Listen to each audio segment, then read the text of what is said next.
ήρθατε. Να σας ευχαριστήσω που είσαστε εδώ. Την παρουσίαση του βιβλίου του Πέτρου Τριανταφυλλίδη, τον Ντόρ. Να ευχαριστήσω τους παρουσιαστές, τον Βλάση Αγζίδη, συγγραφέα και αρτηριστή, φίλο πολλά χρόνια, με πολύ μεγάλη διαδρομή στην ιστορία του εξαιρετικού ελληνισμού, με σημαντικά βιβλία, τα οποία κατά τη γνώμη μου έχουν βοηθήσει στην αυτογνωσία μας για το τι έχει συμβεί στην Ανατολή. Το τελευταίο του βιβλίο «Μεταξύ Σερβών και Λοζάνης» κυκλοφόρησε πριν ένα μήνα περίπου από τις εκδόσεις Πατάκη. Είναι ένα σημαντικό βιβλίο για τα 100 χρόνια και νομίζω πρέπει να διαβαστεί από όλους. Ο Κώστας ο Χολέμας,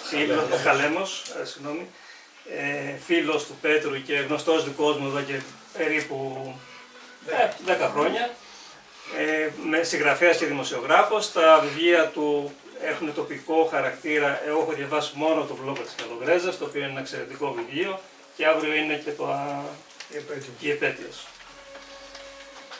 Τώρα, το βιβλίο που παρουσιάζουμε σήμερα είναι μία βιογραφία την οποία μας μεταφέρει ο Πέτρος, τη βιογραφία του παππού του, και ουσιαστικά είναι μία βιογραφία του ποντιακού ελληνισμού και του μεσαιωτικού ελληνισμού. Θα μας τα πει ο Βλάσης καλά. Εγώ ήθελα να μείνω σε 2-3 στοιχεία για το βιβλίο. Το βιβλίο είναι εξαιρετικό. Διαβάζεται νεράκι, δεν το αφήνεις. Είναι συναρπαστικό, παρόλο που ο Πέτρος δεν έχει συγγραφική εμπειρία, είναι το πρώτο του βιβλίο. Όμως είναι ένα βιβλίο το οποίο έχει στοιχεία τα οποία δεν τα βρίσκεις εύκολα. Έχει γεωπολιτική. Διαβάζοντας αυτό το βιβλίο θα καταλάβεις τι γινόταν τότε, χωρίς να είσαι ιστορικός, χωρίς ο Πέτρος να είναι ιστορικός. Από τον πόλεμο στον Κάφκασο και στην Γαλλίπολη, από τη Μέση Ανατολή, τη Δαμασκό, τη Βαγδάτη κτλ. Το ρόλο των Γερμανών στη μικρασιατική καταστροφή του ελληνισμού και των άλλων μειονοτήτων στην Οθωμανική Αυτοκρατορία. Οι Γερμανοί ήταν παντού και μου κάνει εντύπωση πως ένας απλός αφηγητής που ήταν ο παππούς του Πέτρου περιγράφει τόσο καθαρά το ρόλο των Γερμανών. Το βιβλίο είναι και αντιπολεμικό. Δηλαδή, οι περιγραφές που κάνει με τις σφαγές και στον Κάφκασο και στην Γαλλίπολη και στη Μέση Ανατολή και μετά στον Ξεριζωμό και μετά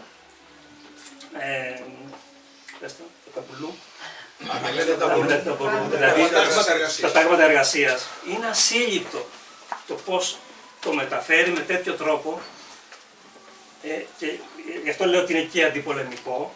Είναι όμως και ένα τρυφερό αφήγημα, δηλαδή έχει τόσο πόνο και τόσους σκοτωμούς που παρόλα αυτά δεν το αφήνεις και το διαβάζεις και μαθαίνεις τα πάντα για την περιοχή, τα πάντα για τον ελληνισμό κτλ. Μέσα από 210 σελίδες.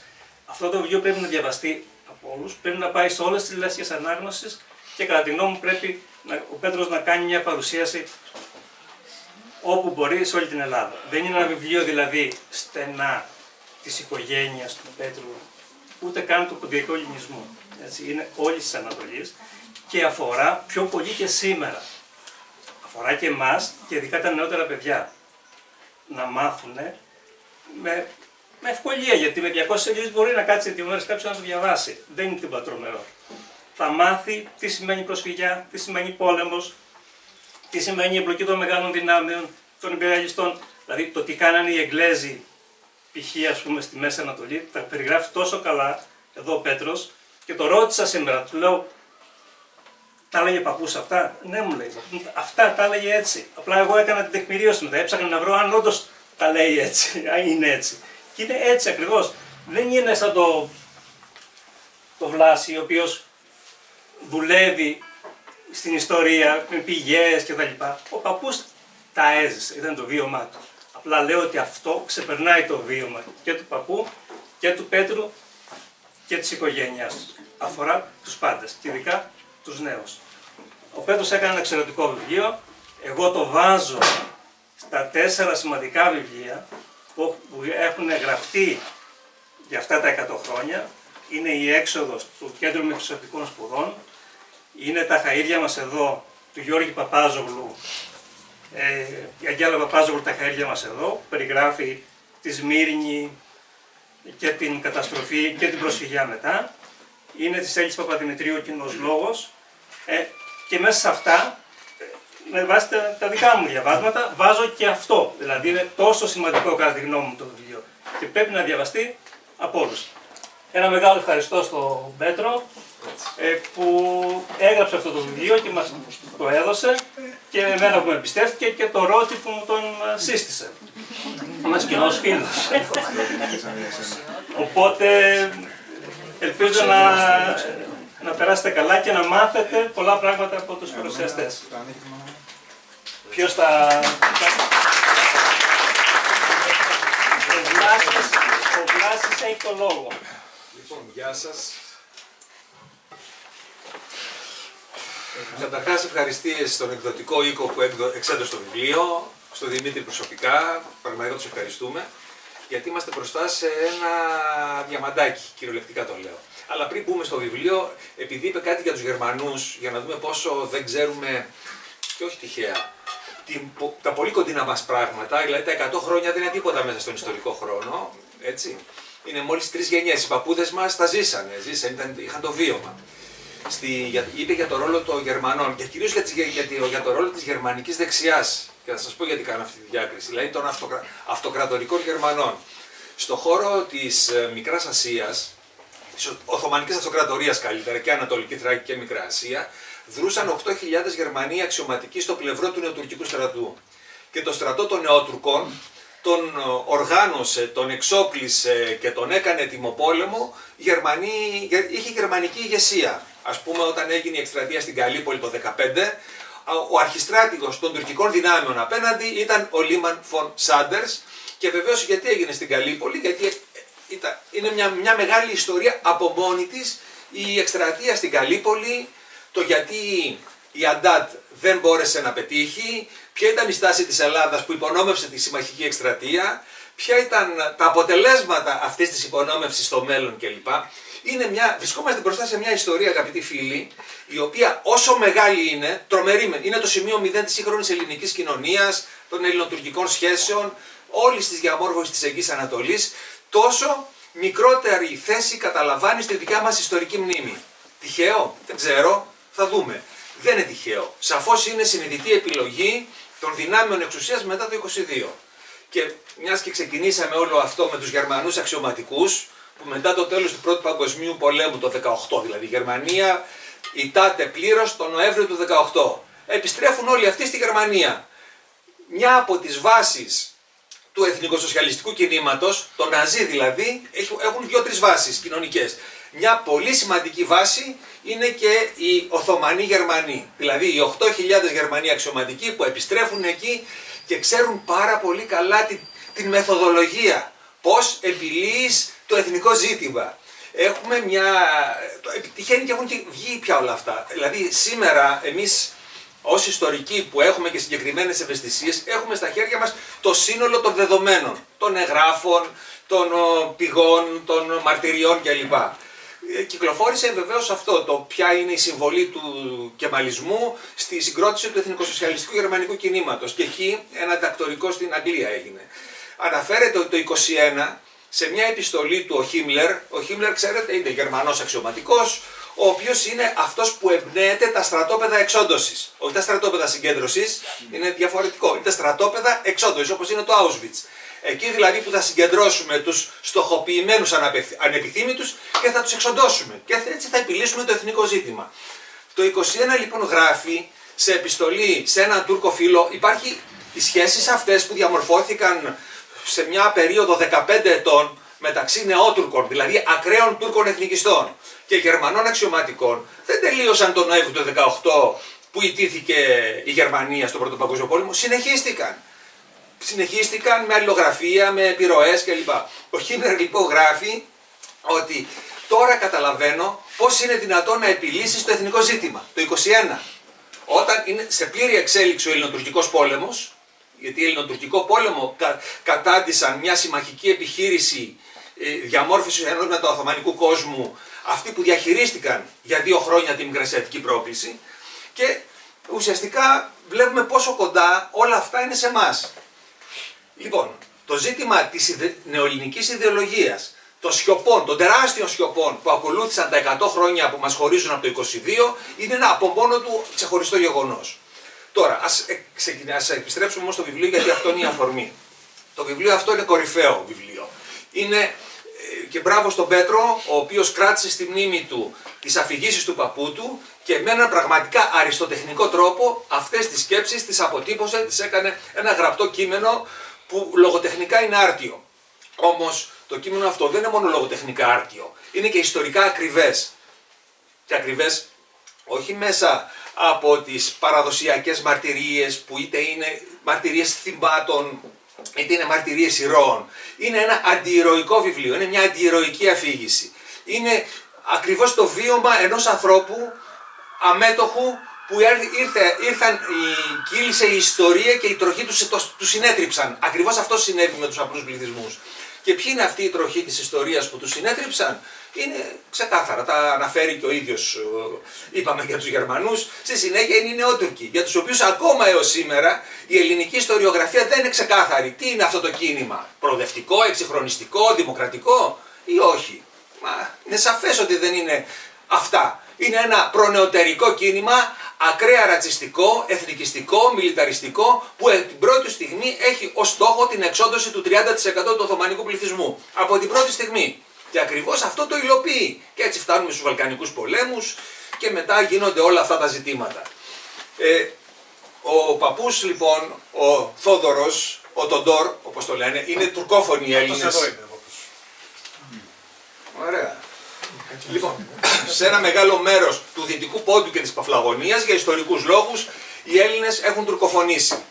Και είναι ένα πολύ ενδιαφέρον πολιτισμικό φαινόμενο, που δείχνει τι? Ότι οι ταυτότητες ουσιαστικά σε μια μεγάλη ιστορική περίοδο δεν ήταν έτσι όπως σήμερα τις φανταζόμαστε και τις θεωρούμε αιώνιες και παντοτινές, ήταν διαφορετικές. Κάποτε ορίζονταν διαφορετικά. Αρκεί να ήσουν Ελληνοορθόδοξος και εντασσώσουν στο Ρωμαϊκό Μιλέτ.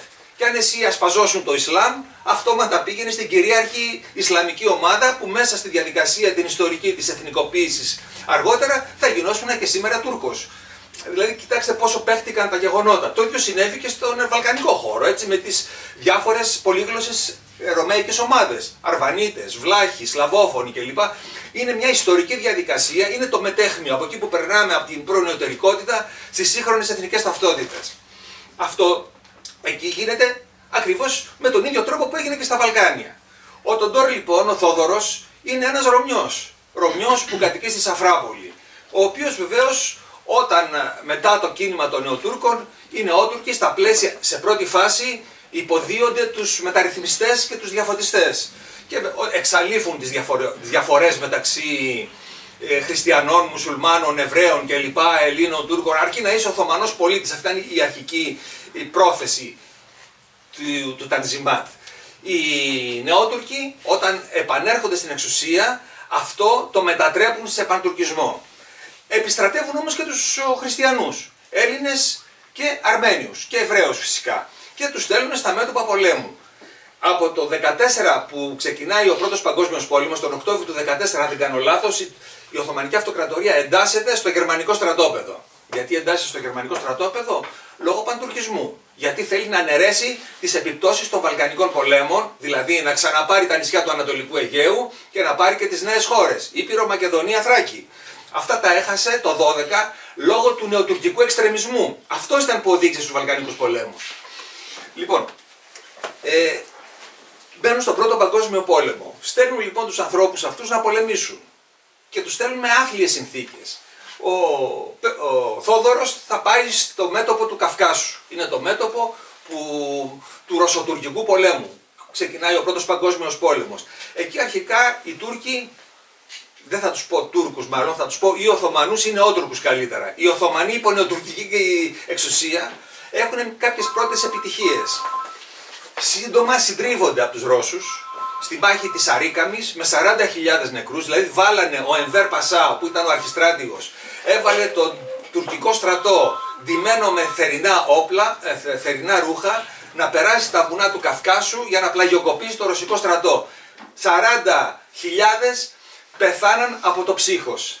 Το εντυπωσιακό ποιο είναι, ότι πεθάναν πλάι στα ελληνικά χωριά. Είναι η περιοχή του Κάρς, του Σαρίκαμης. Εκεί κατοικούσαν 70.000 Έλληνες. Μετανάστες είναι οι περίφημοι Καρσλίδες, οι οποίοι θα έρθουν στην Ελλάδα με την προσφυγιά και εδώ θα είναι ίσως η μοναδική εθνοπολιτισμική ομάδα που η ταυτότητά της, η πολιτική, ταυτίζεται με την εθνοπολιτιστική ταυτότητα. Είναι όλοι αριστεροί, πριν του 2-3%. Πολύ ενδιαφέρον το φαινόμενο των Καρσλίδων ή των Ελλήνων του Καυκάσου είναι εξαιρετικά ενδιαφέρον. Από αυτούς προέρχονται πάρα πολλοί, και ο Πασαλίδης, ο οποίος βεβαίως ήταν Μεσεβίκος κλπ. Αλλά πάρα πολλοί που θα τους δούμε αργότερα στο ελληνικό κυρίως κομμουνιστικό κίνημα, αλλά και αργότερα θα προέρχουν από αυτή την εθνοπολιτισμική ομάδα. Πλάι στα χωριά τους λοιπόν θα γίνει η πραγματικά εξόντωση του νεοτουρκικού στρατού. Δηλαδή εξοντώθηκαν από τον καιρό, έτσι, από το χειμώνα. Εκεί λοιπόν πολεμάει μαζί με τα Οθωμανικά στρατεύματα και ο Θόδωρος. Και βεβαίως ηττώνται, ο ρωσικός στρατός πραγματικά πλέον κάνει μια έφοδο προς τη Δύση, καταλαμβάνει όλο το μισό πόντο, καταλαμβάνει και τη Δυτική Αρμενία και βεβαίως αρχίζει οι Νεότουρκοι να νιώθουν μια πάρα πολύ άσχημα. Και τότε τι κάνουν, στρέφουν την οργή των μουσουλμάνων κατά των Αρμενίων. Δηλαδή σαφώς οι Αρμένοι, όπως και οι Έλληνες, ήταν προγραμμένοι ήδη από το 11 με επίσημες, έτσι θα λέγαμε, αποφάσεις των Νεοτούρκων. Όμως με την ήττα τους στη μάχη της Αρίκαμης στρέφει την οργή του μουσουλμανικού όχλου κατά των Αρμενίων. Και βασικά αυτή η ένταση της αρμενικής γενοκτονίας το 15 σε μεγάλο βαθμό οφείλεται σε αυτό το γεγονός. Ο Θόδωρος τα παρακολουθεί όλα αυτά. Είναι στρατεύσιμος και τον μεταφέρουν στην Καλύπολη. Στην Καλύπολη έχουμε άλλη ιστορία, άλλο μέτωπο. Εκεί προσπαθούν οι Αντάτ, επιχειρεί η Αντάτ να θέσει εκτός πολέμου πολύ νωρίς την Οθωμανική Αυτοκρατορία και οργανώνει την λεγόμενη εκστρατεία των Δαρδανελίων. Και τότε καλεί και την ελληνική κυβέρνηση, την Ελλάδα, να συμμετάσχει στο εγχείρημα αυτό. Η Ελλάδα ήδη με ένα σχέδιο του Μεταξά το φθινόπωρο του 14, κρατήστε τις ημερομηνίες, το φθινόπωρο του 14 ετοιμάζεται να κάνει η ίδια από μόνη της την εκστρατεία στην Καλύπολη. Γιατί έχουν ξεκινήσει οι μεγάλες διώξεις κατά των Ελλήνων της Ιωνίας και της Ανατολικής Θράκης. Μιλάμε διώξεις, αυτό που θα το λέμε γενοκτονία, σκληρές εθνικές εκαθαρίσεις. Πογκρόμ κατά του ελληνικού πληθυσμού είναι η αντίδρασή τους στην κατάληψη των νησιών του Ανατολικού Αιγαίου από την Ελλάδα το 1912. Κοίταξε, όλα αυτά συνδέονται, είναι συγκεκριμένα κομμάτια ενός παζλ. Και αυτό θα το ζούμε ήδη με τα νησιά του Ανατολικού Αιγαίου τώρα και ελπίζω να θα το ζήσουμε και τις επόμενες δεκαετίες σε επίπεδο των αμφισβητήσεων. Τότε ξεκίνησε όλο το ζήτημα. Λοιπόν, τα νησιά του Ανατολικού Αιγαίου λοιπόν είναι η αφορμή για την έναρξη των μεγάλων εθνικών εκαθαρίσεων κατά των Ελλήνων στη Δυτική Μικρά Ασία και στην Ανατολική Θράκη. Ο Μεταξάς οργανώνει ένα σχέδιο επίθεσης και κατάληψης της Καλύπολης. Η Καλύπολη είναι μια χερσόνησο, την ξέρετε, είναι ακριβώς απέναντι από τη Λίμνο, κατοικιόταν από Έλληνες. Το 80% του πληθυσμού ήταν Έλληνες και οι πρώτοι που μεταφέρθηκαν στα ενδότερα για να μην είναι η περιοχή, να μην κατοικείται από πληθυσμούς ενοχοποιημένους ως φιλοβρετανούς, με υπόδειξη των Γερμανών, ήταν το 13 οι Έλληνες της Καλύπολης. Η Καλύπολη αδειάζει από Έλληνες το 13. Είναι η πρώτη μαζική εκτόπιση για τέτοιους λόγους, υπό την αιγίδα και την πρόταση των Γερμανών. Και βεβαίως η πρόταση των Γερμανών που γίνεται για στρατιωτικούς λόγους από τους Νεότουρκους εκλαμβάνεται ως το πράσινο φως για να υλοποιήσουν τις μεθόδους εθνοκάθαρσης που ήδη είχαν αποφασίσει και ξέραν ότι θα πάνε με αυτόν τον τρόπο, θα πορευτούν για να φτιάξουν μια καθαρή Τουρκία από ανεπιθύμητους πληθυσμούς. Λοιπόν, έτσι η Αντάτ το Γενάρη του 2015 κάνει ένα αίτημα προς την Ελλάδα να πάρει μέρος στην εκστρατεία στην Καλύπολη και να ενταχθεί στην Αντάτ. Αυτά που της δίνουν είναι φοβερά. Ουσιαστικά της δίνουν τη θέση της αντικατάστασης της Οθωμανικής Αυτοκρατορίας, την οποία είχαν αποφασίσει εντελώς να τη διαλύσουν στο τέλος του πολέμου. Ξέρετε, η Οθωμανική Αυτοκρατορία ως ο μέγας ασθενής, για ποιο λόγο επιβίωνε τις τελευταίες 2 εκατονταετίες? Δεν είχε εσωτερική δυναμική, ήταν μια σαπισμένη αυτοκρατορία. Επιβίωνε λόγω του ανταγωνισμού των μεγάλων δυνάμεων. Ρωσία, Γαλλία, Μεγάλη Βρετανία. Αυτός ο ανταγωνισμός, κάθε μεγάλη δύναμη ήθελε να έχει ένα buffer state απέναντι στους αντιπάλους. Αυτό τελείωσε με τον Πρώτο Παγκόσμιο Πόλεμο. Ήταν ξεκάθαρη η απόφαση ότι το τέλος του Πρώτου Παγκοσμίου Πολέμου θα σήμαινε το τέλος της Οθωμανικής Αυτοκρατορίας. Σημαντικό γεγονός. Και οι Αντάτ, οι Βρετανοί κυρίως, έδιναν την Ελλάδα ως φιλική χώρα, ως αντικαταστάτη χώρα στην Εγγύης Ανατολή της Οθωμανικής Αυτοκρατορίας του Αττιγέλιαν. Αυτό είναι το αντάλλαγμα. Βεβαίως τότε η Ελλάδα όμως έχει την εξής ατυχία. Ποια είναι η ατυχία? Ότι το 13 έχει δολοφονηθεί ο Γεώργιος ο πρώτος στη Θεσσαλονίκη και στη θέση του ήρθε ποιος? Ο γιος του, ο Κωνσταντίνος ο πρώτος. Που οι βασιλόφρονες τον αποκαλούν Κωνσταντίνος ο ενδέκατος, ο μετά τον Παλαιολόγο. Είναι αυτά τα απίστευτα του νεοελληνικού παραλογισμού. Ο Κωνσταντίνος όμως ήδη από τα τέλη του 19ου αιώνα σπούδασε στη Γερμανία, είχε ερωτευτεί την αδελφή του Γερμανού αυτοκράτορα τη Σοφία. Βασιλεία Σοφίας έχουμε ακόμα έως σήμερα. Εντάσσεται στη γερμανική αντίληψη. Αποδέχεται τον μιλιταρισμό, τον αντικοινοβουλευτισμό που ήταν κυρίαρχα ιδεολογικά ρεύματα στην γερμανική πολιτική σκηνή. Η Γερμανία δεν πέρασε τον γαλλικό διαφωτισμό ή τη βιομηχανική επανάσταση και τα ιδεολογικά της, όπως η Μεγάλη Βρετανία. Παρέμεινε σε έναν αντιδιαφωτισμό, σε έναν φιλετισμό. Δεν είναι τυχαίο ότι ο φιλετισμός ως ιδεολογία βγαίνει από τη Γερμανία. Τέλος πάντων, ο Κωνσταντίνος τα αποδέχεται όλα αυτά. Αυτό είναι πλέον το πλαίσιο του. Και βεβαίως φτιάχνει και τη μικρή του αυλή. Δηλαδή αξιωματικούς οι οποίοι σπούδασαν εκεί και εμπνέονταν και αυτοί από το γερμανικό μιλιταρισμό. Μεταξάς, Δούσμανης, Παπαβασιλείου και μια σειρά άλλοι. Είναι η παρέα του Κωνσταντίνου, που μια χαρά ήταν έως το 13. Αλλά από το 13 μετά τη δολοφονία του Γεωργίου, αυτή η παρέα γίνεται η ελληνική εξουσία. Ο Κωνσταντίνος γίνεται βασιλεύς. Και τότε όταν λέμε μοναρχία δεν είναι εικονική όπως είναι στη Μεγάλη Βρετανία, έχει αποφασιστικό ρόλο στην πολιτιακή διαχείριση. Μπορεί να εκδιώξει τον Πρωθυπουργό, μπορεί να προκηρύξει εκλογές, έχει άμεση λειτουργία πολιτική. Και βεβαίως είναι προσανατολισμένη φιλογερμανικός. Και από ό,τι μας λένε τα γερμανικά αρχεία, που ευτυχώς τα έχουμε όλα στη διάθεσή μας και σήμερα, έχουν κυκλοφορήσει και ξέρουμε ακριβώς τι συνέβη μέσα από τις γερμανικές πηγές, όχι μέσα από τις ελληνικές πηγές, ξέρουμε ότι ήδη η Γερμανία είχε θέσει υπό τον πολιτικό έλεγχο την πολιτική ζωή της Ελλάδας πολύ έξυπνα και πολύ πριν τον Πρώτο Παγκόσμιο Πόλεμο. Η γερμανική κατασκοπία ήταν μια από τις πιο πετυχημένες κατασκοπίες που έδρασαν ποτέ στην Ευρωπαϊκή Ήπειρο.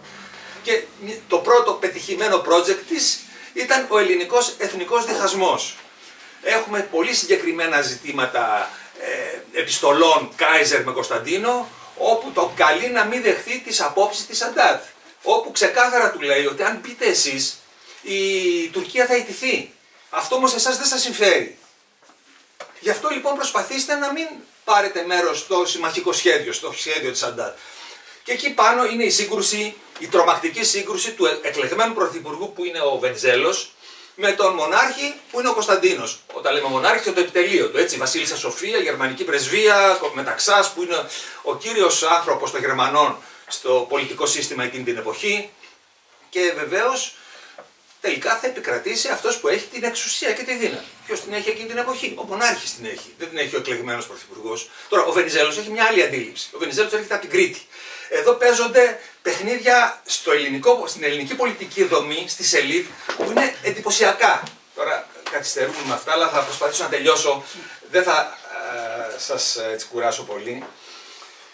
Ο Βενιζέλος έρχεται από μια Κρήτη. Η Κρήτη τι είναι? Ήταν ένα πρώην Οθωμανικό έδαφος που μόλις απέκτησε την αυτονομία του και είναι πλήρης γνώστης των επεμβάσεων των μεγάλων δυνάμεων. Το παλαιοκομματικό κατεστημένο που επί 100 χρόνια εδραίωνε τη θέση του στην ελεύθερη Ελλάδα είναι διαφορετικής ποιότητας. Τι τους νοιάζει? Τους νοιάζει η εκλογική περιφέρειά τους, οι πελατειακές σχέσεις, η νομή του δημόσιου χρήματος, είναι διαφορετικού τύπου συμφέροντα και λειτουργίες, αντιδιαμετρικές σε μεγάλο βαθμό.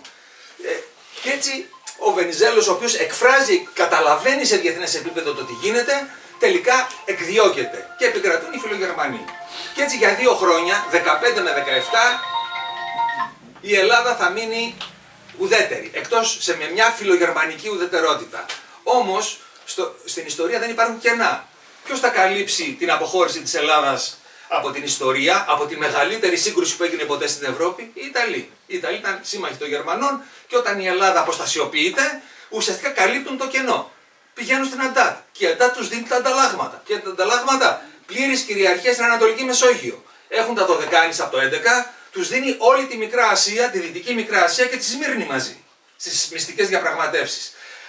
Έτσι παίχτηκε το παιχνίδι. Τέλος πάντων, η Ελλάδα θα μπει τον τελευταίο χρόνο στον πόλεμο, δύσκολα, λίγο θα συμβάλλει στα πράγματα.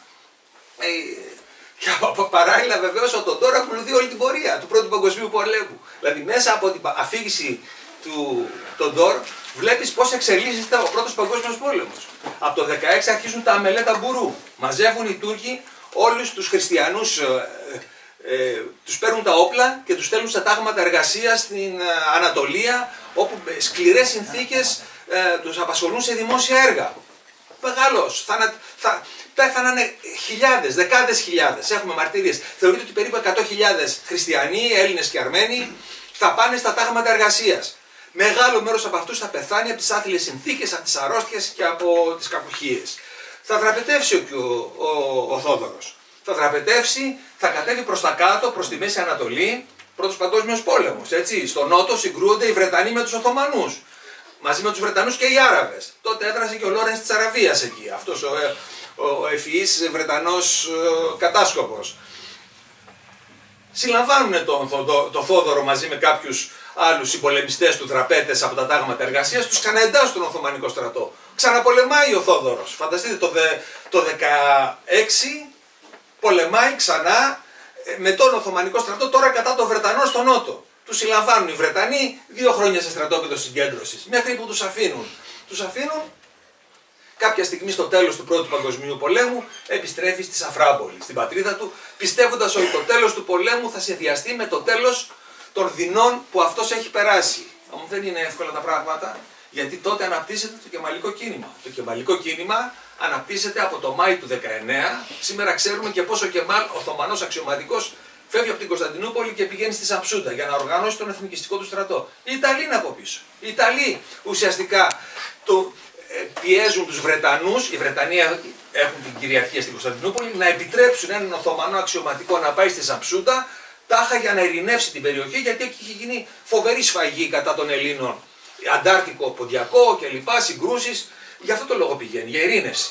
Για τον ίδιο λόγο οι σύμμαχοι στείλαν και τον ελληνικό στρατό τον Μάιο του 19 στη Σμύρνη. Ο Κεμάλ αυτονομείται, ένας ευφυής εθνικιστής αξιωματικός, αυτονομείται και φτιάχνει το δικό του εθνικιστικό μέτωπο. Διάσπαση στο τουρκικό στρατόπεδο. Σουλτανική από εδώ, εθνικιστές από εκεί. Πού θα βασιστεί ο Κεμάλ? Δεν υπάρχει Οθωμανικός στρατός, έχει διαλυθεί στο τέλος του Πρώτου Παγκοσμίου Πολέμου. Βασίζεται σε συμμορίες. Και οι συμμορίες σαρώνουν τα πάντα. Τα φοβερά εγκλήματα ξεκινούν από τη Βυθινία, θα πάνε στην Παφλαγωνία, στο Δυτικό Πόντο κλπ. Ήδη από την άνοιξη του 20. Περιγράφονται πάρα πολύ ωραία αυτό το νέο σκηνικό του τρόμου, γιατί πρόκειται περί τρόμου. Και βεβαίως παρακολουθεί ο Θόδωρος και όλες τις εξελίξεις στη διάρκεια του Ελληνοτουρκικού πολέμου. Τώρα ο Ελληνοτουρκικός πόλεμος, αυτό που λέμε Μικρασιατική εκστρατεία, γιατί γίνεται Ελληνοτουρκικός?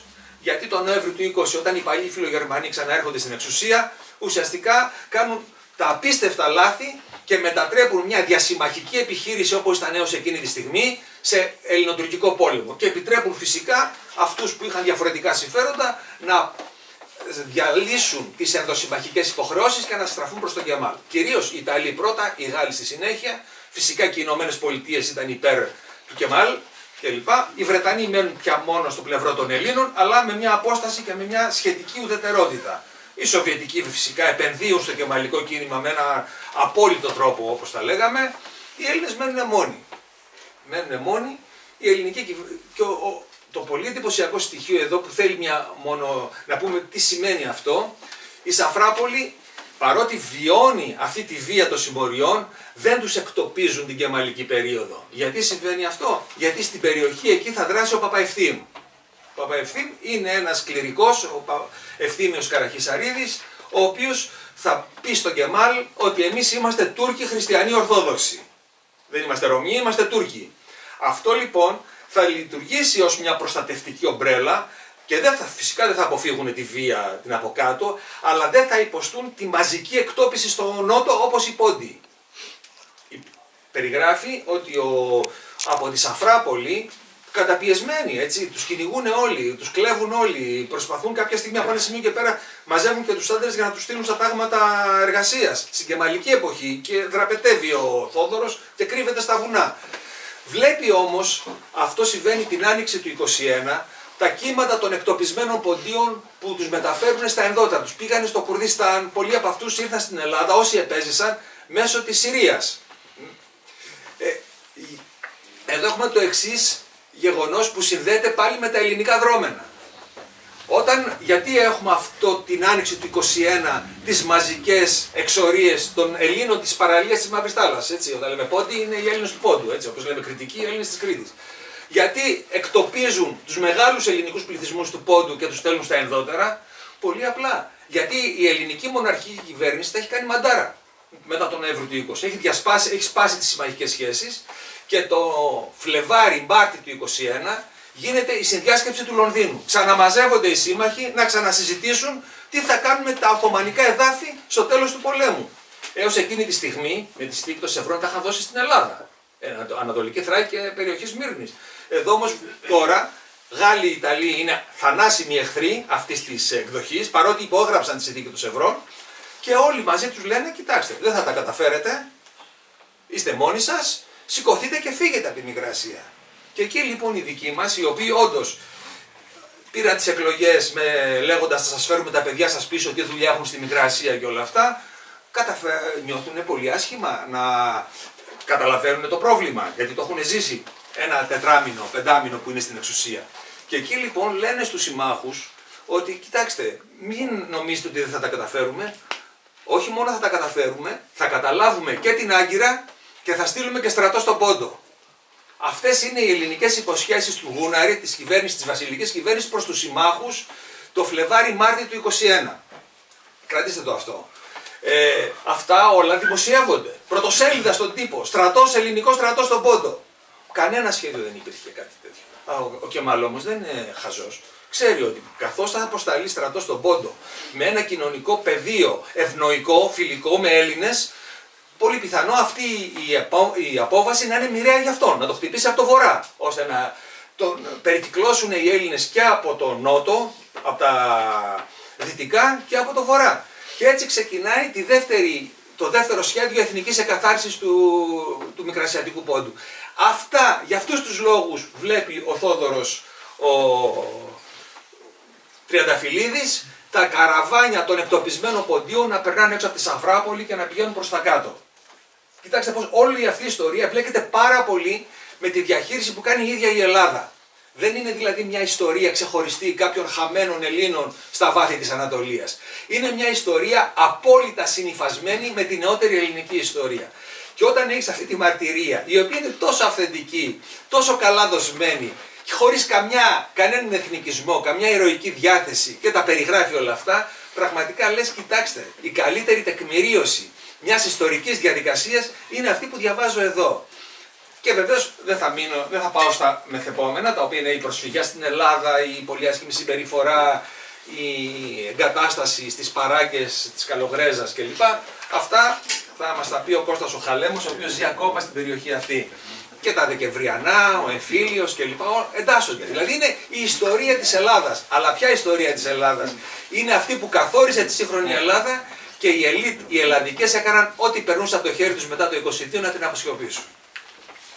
Ένα τελευταίο θα σας πω μόνο. Εκείνη την εποχή, για να ξέρουμε τα μεγέθη, έτσι, τα μεγέθη δεν έχουν καμία σχέση με τα σημερινά μεγέθη. Εκείνη την εποχή, το 14, στο χώρο που σήμερα καταλαμβάνει η Τουρκία, κατοικούσαν 10 με 12 εκατομμύρια Οθωμανοί. Από αυτούς τους Οθωμανούς, το 30% ήταν χριστιανοί. Από τους χριστιανούς, τα 2,2 εκατομμύρια ήταν Έλληνες. Οι υπόλοιποι ήταν Αρμένοι, Ασσυροχαλδαίοι κλπ. Οι μεν μουσουλμάνοι δεν είχαν καμιά τουρκική ταυτότητα. Ήταν απλά μουσουλμάνοι, πολύγλωσσοι. Τουρκόφωνοι, ελληνόφωνοι, μιλούσαν γλώσσες του Καυκάσου όπως Κυρκασιανά, Αραβόφωνοι κλπ. Στην ίδια εποχή στην Ελλάδα, στην ελεύθερη Ελλάδα, μετά τους Βαλκανικούς πολέμους, δηλαδή την ενσωμάτωση των νέων χωρών, οι Έλληνες είναι 4,5 με 5 εκατομμύρια. Κοιτάξτε πόσο διαφορετική είναι εκείνη η πληθυσμιακή ισορροπία και πόσο όλα είναι στο τραπέζι ανοιχτά. Προς τα πού θα πάνε. Πήγαν στη χειρότερη εκδοχή που θα μπορούσαν να πάνε. Αυτό. Λοιπόν, συγγνώμη που σας τράβηξα πολύ την αφήγηση.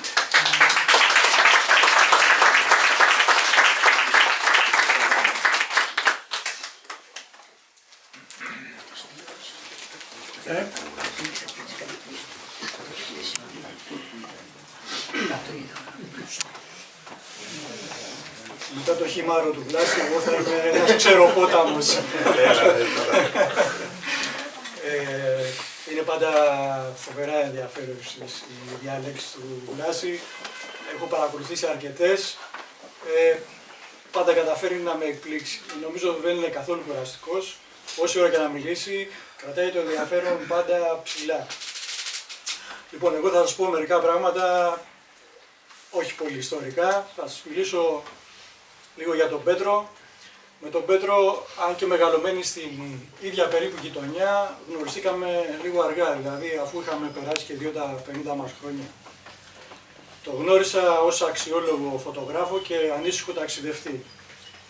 Και έχοντας στο μυαλό μου αυτές τις δύο του ιδιότητες, του είχα προτείνει να κάνουμε μια ιστοσελίδα για την αγαπημένη μας Καλογρέζα.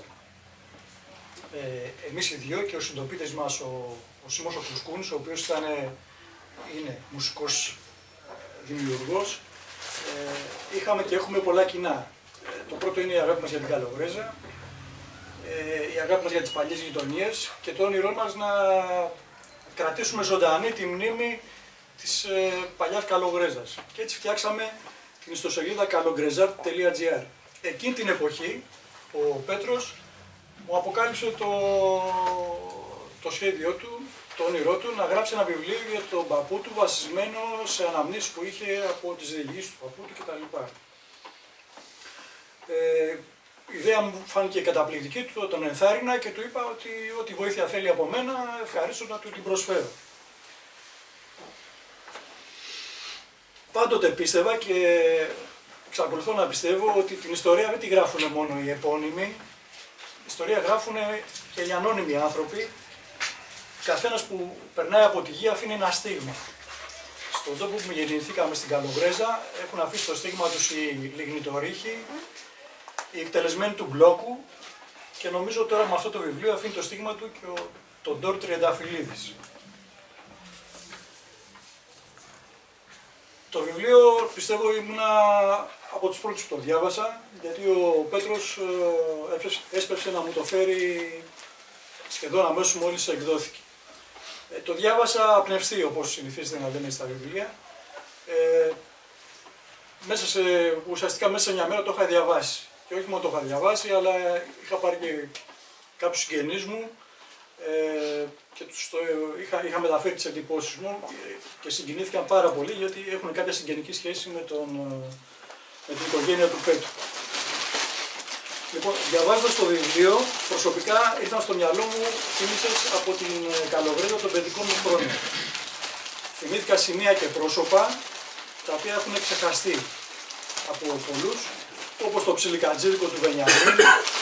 Όσοι είναι από Καλογρέζα μπορεί να τους λένε κάτι αυτά τα πράγματα. Το ψιλικατζίδικο του Βενιαμίν, ο φούρνος του Καρέτζου, το μανάβικο του Τζανιτή, το ζαχαροπλαστείο του Μπάμπη, ο Παπαστρατής και η εκκλησία της Ζωοδόχου Πηγής. Από όλα αυτά σήμερα δεν υπάρχει τίποτα, μόνο ο φούρνος του Καρέτζου παραμένει χάρη στην επιμονή του εγγονού Καρέτζου, ο οποίος τον λειτουργεί ακόμα. Ζωοδόχος Πηγή, η εκκλησία υπάρχει, αλλά δεν είναι η παλιά εκκλησία, έχει χτιστεί ένας νέος ναός. Λοιπόν, το βιβλίο χωρίζεται σε 17 κεφάλαια. Ξεκινά και τελειώνει με το ίδιο γεγονός, το θάνατο του Τοντόρ, ο οποίος έφυγε από τη ζωή το Μάρτιο του 1973 σε ηλικία 90 χρονών. Στο πρώτο κεφάλαιο ο συγγραφέας αρχίζει να εξετυλίγει το κουβάρι των αναμνήσεών του. Πιάνει το νήμα από την κυριακάτικη βόλτα που έκανε συνήθως με τον παππού και τον πατέρα του στο Γιουσουρούμ, στο παζάρι δηλαδή που γινόταν στο μοναστηράκι. Και μέσα από αυτή την περιγραφή μας δίνει την εικόνα του Γεροτοντόρ όπως την είδαν τα μάτια του σαν μικρό παιδί. Η περιγραφή που κάνει είναι εξαιρετική. Θα διαβάσω ένα απόσπασμα όπως το έχω αντιγράψει από το βιβλίο. Γράφει λοιπόν ο Πέτρος. Ο παππούς πάντα καθόταν στην άκρη του διβανιού, έχοντας το κορμί του στιτό στα λαμπάδα και τα πόδια του τα δίπλωνε σαν φακύρης κάτω από το σώμα του. Στην αγκαλιά του κρατούσε ένα πυρωμένο τούβλο, τυλιγμένο σε μια κουβέρτα, και εκεί πάνω ακουμπούσε τρυφερά τα πόδια της γιαγιάς για να τα ζεστάνει. Δίπλα του στο τιβάνι καθόταν η Κανέλα, η πιο πιστή παρέα του παππού. Η Κανέλα ήταν μια πανέξυπνη κοκκινοπή γάτα, η οποία πρέπει να έχει καταλάβει ότι ο παππούς ήταν τυφλός και όλη μέρα τον πρόσεχε και δεν τον άφηνε μονάχο του πουθενά. Όταν ο παππούς δεν είχε παρέα για κουβέντα, το μυαλό του ταξίδευε στα παλιά και άρχιζε να σιγομουρμουρίζει τουρκικές κουβέντες που εμείς τα παιδιά δεν πολύ καταλαβαίναμε. Η σκηνή αυτή, δεν ξέρω, ο καθένας μας μπορεί να τη φανταστεί, νομίζω ότι θα μπορούσε να γίνει ένας θαυμάσιος πίνακας ζωγραφικής και μόνο από το θέμα του να συγκεντρώνει τα βλέμματα των επισκεπτών σε κάθε έκθεση που θα εκτίθεται. Η εικόνα αυτή ακριβώς μου θύμισε τον δικό μου τον πάπου. Και αυτός όπως τον Ντόρ, ο οποίος είχε έρθει από την Ανατολή, έλεγε ιστορίες. Εγώ όμως ως παιδί, το μυαλό μου έτρεχε συνέχεια έξω στο παιχνίδι. Δεν καθόμουν να τον ακούσω. Με το που ξεκινούσε, μετά από λίγο σηκωνόμουν και έφευγα. Και το έχω μετανιώσει αυτό τώρα, αλλά είναι αργά. Αυτός είναι ένας λόγος που εκτιμώ ιδιαίτερα αυτό που έκανε ο Πέτρος, ο οποίος ως παιδί όχι μόνο αφουγκράστηκε τις ιστορίες του παππού του, αλλά και τις κατέγραψε με απότερο σκοπό κάποια στιγμή να τις φέρει στο φως. Είμαι βέβαιος ότι αυτή είναι η πολυτιμότερη κληρονομιά που του άφησε ο παππούς του φεύγοντας από τη ζωή. Ο Θεόδωρος τον Ντόρ Τριανταφυλλίδης έκανε ένα πολύ μακρύ ταξίδι στη ζωή του. Ως στρατιώτης ανέβηκε βουνά, διέσχισε ερήμους, πολέμησε και φυλακίστηκε. Ως πολίτης βίωσε τον ξεριζωμό από τα χώματα της Αφράμπολης και τους καημούς του πρόσφυγα στην Ελλάδα. Πέρασε πολλά μέχρι να έρθει και να παγιάσει τελικά στην παράγκα νούμερο 236 στην Καλογρέζα. Η ζωή του υπήρξε μυθιστορηματική. Και πού δεν τον πήγαν τα βιώματά του. Αφράμπολη, Καλύπολη, Χαλέπη, Βαγδάτη, Κάιρο, Κωνσταντινούπολη. Όλοι αυτοί ήταν μερικοί σταθμοί της διαδρομής του μέχρι να έρθει στην Ελλάδα. Θυμάμαι παλιά είχα δει μια ταινία, λεγόταν «Η Μαχαιριά», The Cat. Την είχε γυρίσει ο Γερμανο-Τούρκος σκηνοθέτης Φατί Χακίμ, δεν ξέρω αν την έχετε ακουστά, και περιγράφει την ζωή και τις εμπειρίες ενός νεαρού Αρμένου την εποχή της γενοκτονίας. Και εκείνος όπως τον Ντόρ περιπλανήθηκε στην Ανατολή μέχρι να φτάσει στο Χαλέπι και από εκεί προσπαθώντας να βρει την οικογένειά του έφτασε μέχρι τις Ηνωμένες Πολιτείες. Νομίζω ότι η ιστορία του Ντόρ είναι πολύ πιο μυθοστηρηματική και θα μπορούσε άνετα να γυριστεί ταινία σαν αυτή που γύρισε ο Φατί Χακίμ. Και ήρθε λοιπόν ο Ντόρ με την οικογένειά του στην Καλογρέζα. Τώρα επιτρέψτε μου να σας πω λίγα πράγματα για την Καλογρέζα, γιατί εμείς είμαστε και λίγο τοπικιστές. Η Καλογρέζα τι ήταν τότε? Ήταν σχεδόν ακατοίκητη μέχρι τα μέσα του 20ου αιώνα, όταν άρχισε να κατοικείται από τους πρόσφυγες που ήρθαν ξεριζωμένοι από την Μικρά Ασία και από τον Πόντο. Στη συνέχεια ήρθανε κι άλλοι. Στη συνέχεια, όταν λέω συνέχεια, πότε? Παραμονές του πολέμου άνοιξαν λιγνητορυχεία στην Καλογρέζα και τότε ήρθε ο κόσμος από όλη την επαρχία για να δουλέψει εκεί και περισσότεροι ήρθαν από την Κίμη της Εύβοιας, οι περίφημοι κουμιώτες, οι οποίοι ήταν πολύ καλοί εργάτες ορυχείων, και αυτοί οι άνθρωποι ρίζωσαν στην Καλογρέζα και έχουν αφήσει και αυτοί το στίγμα τους. Η Καλογρέζα λοιπόν μέχρι το 1934 ανήκει στο Δήμο της Αθήνας. Από το 1934 μέχρι το 1940, για 6 χρόνια δηλαδή, υπήρξε κοινότητα, ξεχωριστή κοινότητα. Από το 1940 και μετά προσαρτήθηκε στο Δήμο της Νέας Ιωνίας. Παρ' όλα αυτά έχει τη δική της ξεχωριστή ιστορία, μια ιστορία που γράφτηκε με υδρότα αλλά και αίμα στο περίφημο μπλόκο της Καλογρέζας, που φέτος αύριο έγινε στις 15 Μαρτίου του 1944, αύριο δηλαδή κλείνουν 80 χρόνια από τότε. Όντας μακριά από το κέντρο της Νέας Ιωνίας, η Καλογρέζα είχε και κάθε είχε και έχει ακόμα κάθε λόγο να αισθάνεται παραμελημένη. Κάπως σαν το φτωχό συγγενή όταν κάθεται στο τραπέζι της οικογένειας. Ωστόσο τα τελευταία χρόνια μέσα από τις σελίδες αρκετών βιβλίων η εικόνα της προς τα έξω έχει εξοραϊστεί. Δεν θα ξεχάσω μια κυρία η οποία μου είπε κάποτε ότι εγώ μένω στο Χαλάνδρι και η δουλειά μου είναι στη Νέα Φιλαδέλφια. Περνώντας μέσα από την Καλογρέζα, ούτε που έδινα σημασία σε τίποτα.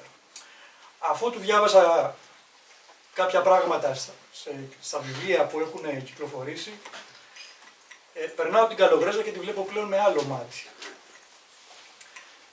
Και είμαι σίγουρος ότι με το βιβλίο του Πέτρου του Τριανταφυλλίδη, ο περαστικός από τη συνοικία μας, θα έχει πλέον ένα λόγο παραπάνω να συλλογιστεί τα λόγια του Γιάννη Ρίτσου, όπως αυτά έχουν χαρακτήσει στην πλάκα του εκτελεσμένου του μπλόκου, που λέει «Στην Καλογρέζα σαν περνάς, ξέγινιαστε εσύ διαβάτη, με βλάβια πρέπει να πατάς». Σας ευχαριστώ πολύ.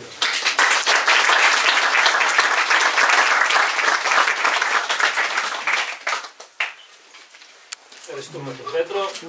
Το Κώστα, τώρα ο Πέτρος είναι λίγο αγχωμένος, αλλά... τα δύσκολα. Εγώ είμαι άνθρωπος του παρασκηνίου, του προσκυνίου. Τι να κάνω, θα με υποστείτε. Καλησπέρα σας. Χαίρομαι πολύ που είστε όλοι εδώ σήμερα. Έχω, να πω, πολύ καιρό πάρα πολλούς φίλους και κάποιους καινούριους φίλους. Αναγνώρισα που πήγανε πριν από λίγο. Θέλω να ευχαριστήσω θερμά τον Δημήτρη τον Δημόπουλο που με δικιά του προτροπή αυτό το βιβλίο εκδόθηκε.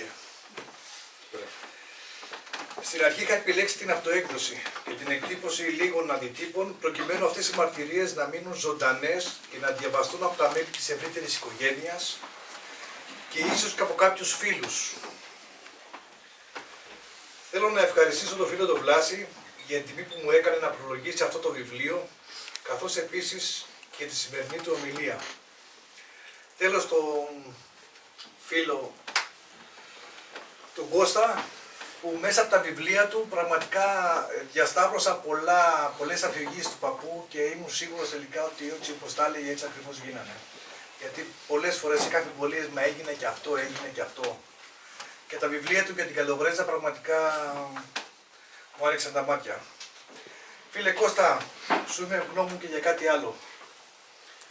Πριν από κάτι χρόνια, το είπες και προηγουμένως, γνωριστήκαμε στην τρίτη μου ατομική μου έκθεση φωτογραφίες. Βλέποντας τις φωτογραφίες μου είπες ότι θα ήταν καλό, θα ήταν ωραίο οι φωτογραφίες μου να συνοδεύονται και από ένα κείμενο. Έτσι με τη δικιά σου παρότριση τότε, άρχισα συστηματικά να γράφω τις ταξιδιωτικές μου εμπειρίες και μέσα από αυτό ανακάλυψα ένα καινούριο κόσμο. Τον κόσμο της ταξιδιωτικής αφήγησης. Μέχρι τότε μόνο φωτογράφιζα, δεν έγραφα για τα ταξίδια μου. Τώρα ας μιλήσουμε για το βιβλίο. Πιστεύω ότι ο Βλάσης και ο Κώστας τα είπαν όλα και θεωρώ πως είναι περιττό να μιλήσω εγώ για το βιβλίο. Αυτό που ίσως θα μπορούσα να πω με δύο λόγια είναι το τι με παρότρινε να γράψω αυτό το βιβλίο. Και πάλι πριν ξεκινήσω να κάνω μια παρατήρηση που διάβαζα την πρόσκληση της σημερινής εκδήλωσης. Στο κάτω μέρος, ο Δημήτρης συνέφτιαξε, της πρόσκλησης γράφει, αν προσέξατε, αναγράφεται η λέξη συγγραφέας και αυτός ο τίτλος αναφέρεται σε μένα. Η λέξη συγγραφέας για τη μετριότητά μου θεωρώ πως είναι τουλάχιστον υπερβολική. Οι συγγραφείς φίλοι μου είναι εδώ, ο Κώστας, ο Βλάσης. Αν θα έπρεπε κάτι να δηλώσω, αυτό θα μπορούσε να είναι φωτογράφος ή απλώς αυτός που αφηγείται κάποιες προσωπικές ιστορίες. Από εδώ και πέρα θα είναι φωτογράφος παύλα συγγραφέας. Οι ιστορίες αυτές είναι ιστορίες που έζησα, ιστορίες που άκουσα ή μπορώ να προσθέσω και ιστορίες που φαντάστηκα, γιατί ο παππούς δεν μπορούσε να περιγράψει με τόση λεπτομέρεια μία μάχη, οπότε διαβάζοντας πάρα πολλά βιβλία, σχημάτισα μια εικόνα το πώς γινόταν αυτές οι μάχες. Ας προχωρήσω, ας αφαιρέσω κάποιο κεφάλαιο. Συνήθως αυτά που γράφω τα τελευταία χρόνια είναι προσωπικές ιστορίες ταξιδιωτικών εμπειριών και τώρα με αυτό το εγχείρημα ιστορίες που άκουγα από τότε που ήμουν μικρό παιδί. Το βιβλίο αυτό, φίλοι μου, είναι ένα μείγμα από τις αφηγήσεις του παππού, φιλτραρισμένες μέσα από τα ιστορικά γεγονότα της εποχής και προσωπικά μου βιώματα. Επίσης θεωρώ πως τα ταξίδια που πραγματοποίησα στους τόπους όπου ανέφερε ο παππούς γονιμοποίησαν σε μεγάλο βαθμό αυτές τις ιστορίες. Και πώς ξεκίνησε αυτό?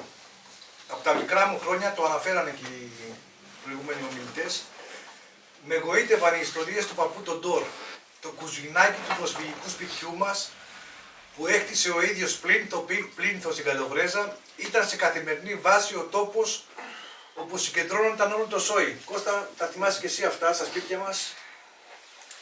16 άτομα ζούσαμε σε εκείνη την αυλή και η κουζίνα του παππού και της γιαγιάς με την ξυλόσο Πανακαίη όλη μέρα ήταν ο κοινός χώρος όπου συναντιόμασταν τα απογεύματα για να πούμε δύο κουβέντες, να φάμε το κάτι της από την κατσαρόλα της γιαγιάς που πάντα κάτι είχε και κυρίως να ζεσταθούμε. Δεν υπήρχε άλλη κάμαρα που να είχε σόμπα, θέρμανση. Ήταν και ο φούρνος δηλαδή. Ο φούρνος, ήμασταν στο τουβάρι του φούρνου, ακουμπάγαμε όλοι. Ο παππούς πάντα καθισμένος με τα πόδια διπλωμένα όπως αναφέρει, στην άκρη του διβανιού, χειρότερο που είχε όλη τη φαμίλια δίπλα του και μέσα από το σκοτάδι της χαμένης του όρασης είχε τυφλωθεί τα τελευταία χρόνια. Και εγώ πριν ένα μήνα έκανα μια επέμβαση στα μάτια μου, αλλά πιστεύω θα το προλάβω.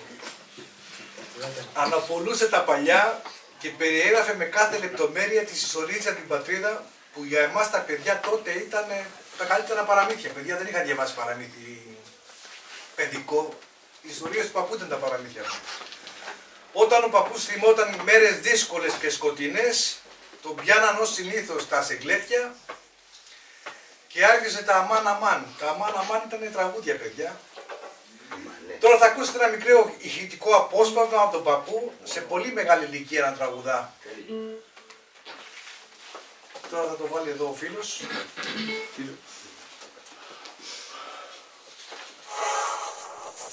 Ana ben hastayım, marul isterim. Ana ben hastayım, marul isterim. Alacağım kızı, bana da gösterin. Alacağım kızı, bana da gösterin. Haftanın başında düğün isterim. Haftanın başında düğün isterim. Gel yanıma da yanıma, yanıma. Neler alayım ben sana. Beşi birlik takacağım gerdanına. Nasibem nakşi morşer nakşi. Μετά τον θάνατο του παππού, ο τουρκικός καφές στο ίδιο μέρος συνεχίστηκε με τους υπόλοιπους της οικογένειας, αλλά όσο περνούσαν τα χρόνια οι μεγαλύτεροι έφευγαν και οι θύμησες λιγόστερβαν. Τότε σε εκείνες τις συχνές συναντήσεις που είχαν ως κύριο θέμα συζήτησης πάντα την περιπετειώδη ζωή του παππού, άρχισα να κρατώ πρόχειρες σημειώσεις, παροτρύνοντας και τους μεγαλύτερους της οικογένειας να θυμηθούν λεπτομέρειες από αυτές τις ιστορίες. Το 1986, σε ηλικία 21 ετών, έχοντας στο σακίδιό μου ένα χάρτη και ένα ελληνοτουρκικό λεξικό, πήγα μόνος για πρώτη φορά στην Τουρκία. Στο επόμενο ταξίδι μου, λίγα χρόνια αργότερα, πήρα μαζί μου για διερμηνείς τον πατέρα μου και τον θειό μου και με τις σημειώσεις παραμάσκαλα πήγαμε κατευθείαν στη Σαφράπολη. Σαν πάρεις το σοκάκι που βγάζει το ογρού στο νοσοκομείο, στα αριστερά σου θα βρεις τον παλιό Τσεσμέ. Εκεί απέναντι στέκει το κονάκι των Κατυρτζόγλου. Από εκεί φύγαμε άρον για Βρύμ, το 22. Λίγους μήνες αφού είχαμε στεφανωθεί με τη γιαγιά σου, έλεγε ο παππούς. Μόλις φτάσαμε στη Σαφράπολη, σχεδόν με κλειστά τα μάτια, βρήκαμε το σπίτι της γιαγιάς Χριστίνας, δυστυχώς εγκατελειμμένο. Και λίγο παρακάτω, στο μαχαλά της εκκλησίας, βρήκαμε το πατρικό σπίτι του παππού, όπου οι νέοι ιδιοκτήτες του μας δέχτηκαν με ανοιχτές αγκάλες. Τις υπόλοιπες μέρες, με τη βοήθεια των ντόπιων, οι οποίοι, να επισημάνω, μας αγκάλιασαν σαν να ήμασταν οι ξενιτεμένοι συγγενείς τους, καταφέραμε και είδαμε κάθε σημείο της πόλης. Λοιπόν, την φιλοξενία, την ζεστασιά και την καλοσύνη αυτών των ανθρώπων πάντα την μνημόνευαν οι πρόγονοί μου όταν μιλούσαν για τα όμορφα χρόνια της ειρηνικής συνύπαρξης. Σαν καρδάσια ζούσαμε εδώ πριν έρθουν τα μαύρα χρόνια του πολέμου, έλεγε ο παππούς. Ο λόγος όπου η Σαφράμπολη έχει μείνει όπως την άφησαν οι πρόγονοί μου είναι διότι από την δεκαετία του 50 ανακηρύχθηκε διατηρητέος οικισμός και το 1994 είναι παγκόσμιο μνημείο πολιτιστικής κληρονομιάς της UNESCO. Τα επόμενα χρόνια έκανα πολλά ταξίδια στην Τουρκία ώστε να δω από κοντά όσα διηγούταν ο παππούς. Σε ένα από αυτά τα ταξίδια, ξεκινώντας από τη Σαφράμπολη, πήρα τον δρόμο που οδηγεί στο Παρθένη, όπου από εκεί, από τις ακτές της Μαύρης Θάλασσας, πήραν το καράβι της Ξενιτιάς. Σε άλλο μου ταξίδι στην Τουρκία, Φλεβάρι μήνα θυμάμαι, μέσα στο καταχύμωνο, πήγα στα ανατολικά για να βρω τα χιονισμένα βουνά του Ντιάρμπεκερ. Εκεί στα τάγματα εργασίας του 16 χάθηκε ο πατέρας της γιαγιάς μου Γιαννάκος Κακυριτζόγλου και δραπέτευσε ο παππούς τον Ντόρ. Κατά καλό καιρό με τη μοτοτσικλέτα μου και την Κατερίνα από πίσω διέσχισα τη Χερσόνησο της Καλύπολης βλέποντας την ομώνυμη πόλη και το Τσανάκαλε. Σε εκείνα τα μέρη, στη διάρκεια του Πρώτου Παγκοσμίου Πολέμου, ο Τοντόρ έζησε την κόλαση των χαρακομμάτων. Κάθε φορά που θυμόταν τις φωτιές του Τσανάκαλε, όπως έλεγε, σιγοτραγούδαγε το μόνιμο τραγούδι, έχοντας πάντα δεύτερη φωνή, την καλή φωνή θεία αρετή, αδερφή της γιαγιάς μου.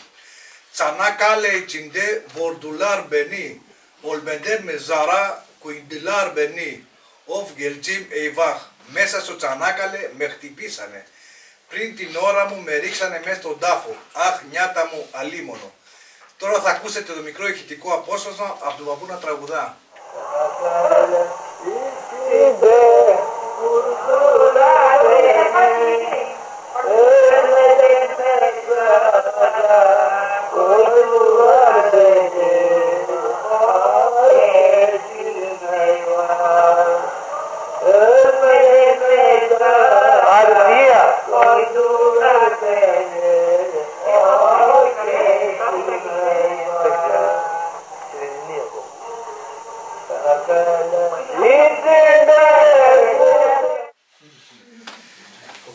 Στο ασιατικό κομμάτι της Κωνσταντινούπολης έφτασα με το καράβι για να βρω το στρατόπεδο Καραντίνα σε Λίμιε, όπου από εκεί ο Τοντόρ κατάφερε να τραπετεύσει μαζί με την οικογένεια.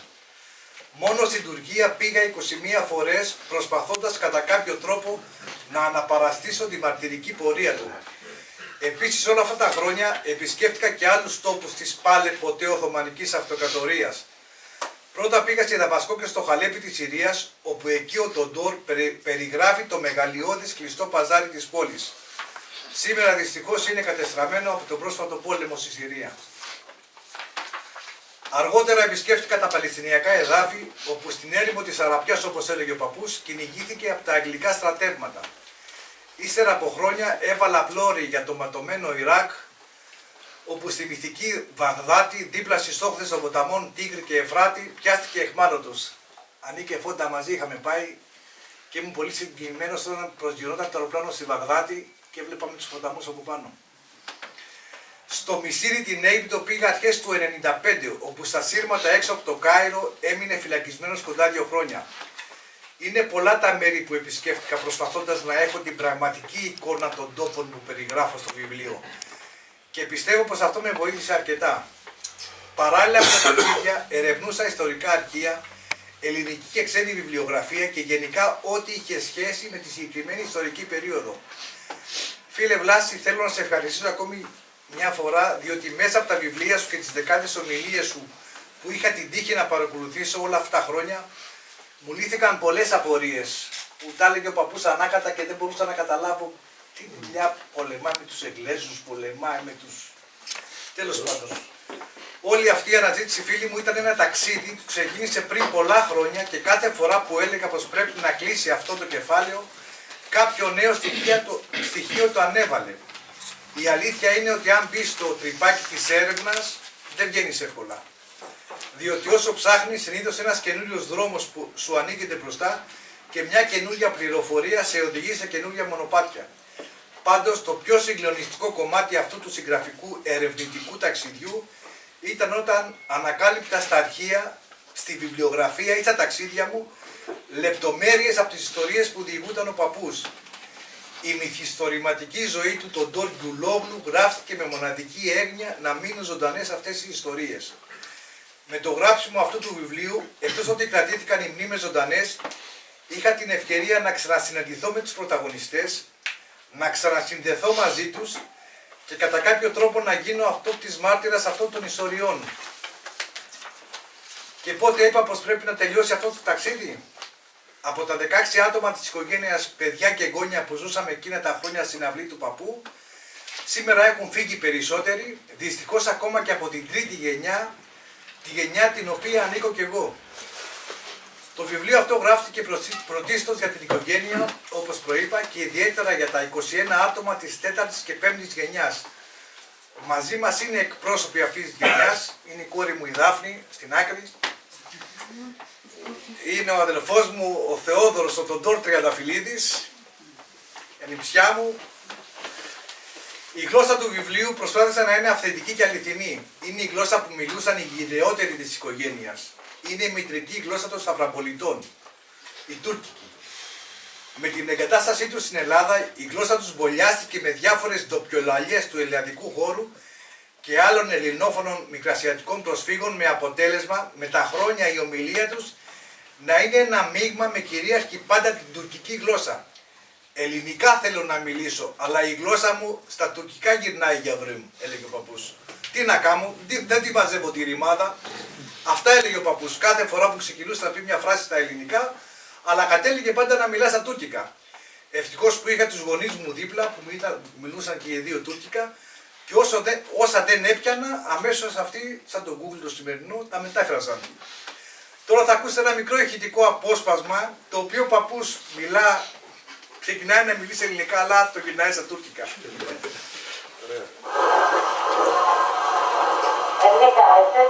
Ελληνικά, δεν ξέρεις.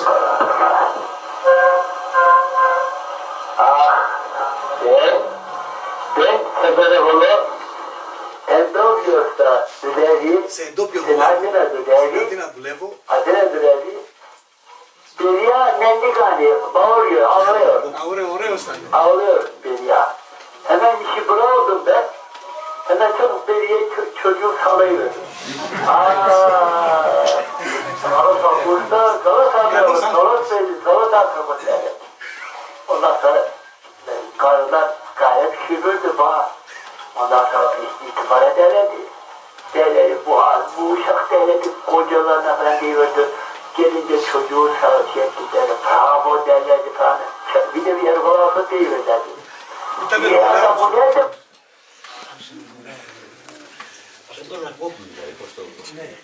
Η αλήθεια είναι ότι δυσκολεύτηκα πολύ να αναστήσω εν μέρη τη γλώσσα του παππού, αλλά προκειμένου το κείμενο να είναι κατανοητό και να μην χρειαζόμαστε ελληνοτουρκικό γλωσσάρι, αναγκάστηκα να κάνω πολλές τροβιλεύσεις και παρεκκλήσεις.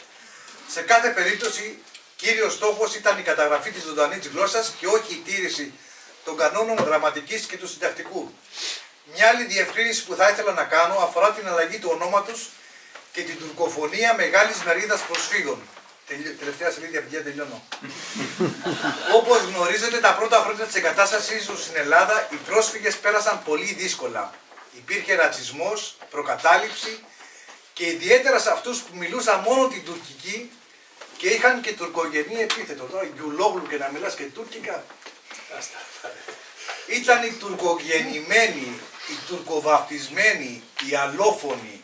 Ήταν οι ζημιογόνος αγέλη που μολύνει την Ελλάδα, όπως έγραφαν στον τύπο κάποιοι μεγαλοκαλαμαράδες της εποχής. Ο ισχυρός εκδότης της Καθημερινής, ο γνωστός Γεώργιος Βλάχος, έγραφε τότε ότι η χώρα βάδιζε προς μια δικτακτορία προσφύγων, οι οποίοι μάλιστα θα λαιλατούσαν τα σπίτια των ντόπιων. Ο Νίκος Κρανιωτάκης, φιλονομαρχικός εκδότης του πρωινού τύπου, έλεγε πως οι πρόσφυγες πρέπει να υποχρεωθούν να φορούν κίτρινο περιβραχιόνιο για να ξεχωρίζουν από τους Έλληνες. Η εφημερίδα Ακρόπολης καλούσε τους γηγενείς να συνασπιστούν σε συλλόγους αμήνης κατά των προσφύγων. Αυτά, φίλοι μου, μας θυμίζουν στις μέρες μας τα τάγματα εφόδου γνωστών ακροδεξιών και φασιστικών μορφωμάτων. τον Ντόρ, αν δεν μάθεις ελληνικά, προκοπή εδώ δεν θα έχεις. Μιλάς μόνο τα τουρκικά, σε λένε και Γκιουλόγλου και περιμένεις βρε Σερσερί οι εντόπιοι να σε μετράνε για δικό τους. Μετά από λίγο τον Ντόρ αναγκάστηκε να αλλάξει το επώνυμό του σε κάτι πιο ελληνοπρεπές. Το επίθετό μου, Τριανταφυλλίδης, προκύπτει από τον εξελληνισμό που έκανε ο παππούς Γκιουλόγλου. Το Γκιουλ σημαίνει τριαντάφυλλο στα τουρκικά και έγινε Τριανταφυλλίδης. Το όνομα τον Ντόρ Θεόδωρος στα ελληνικά το συναντάμε κυρίως στους σλαβόφωνους χριστιανικούς πληθυσμούς. Εδώ φίλοι μου τελειώνω την ομιλία μου. Σας ευχαριστώ πολύ για την υπομονή σας και ζητώ συγγνώμη για την πληραρία μου.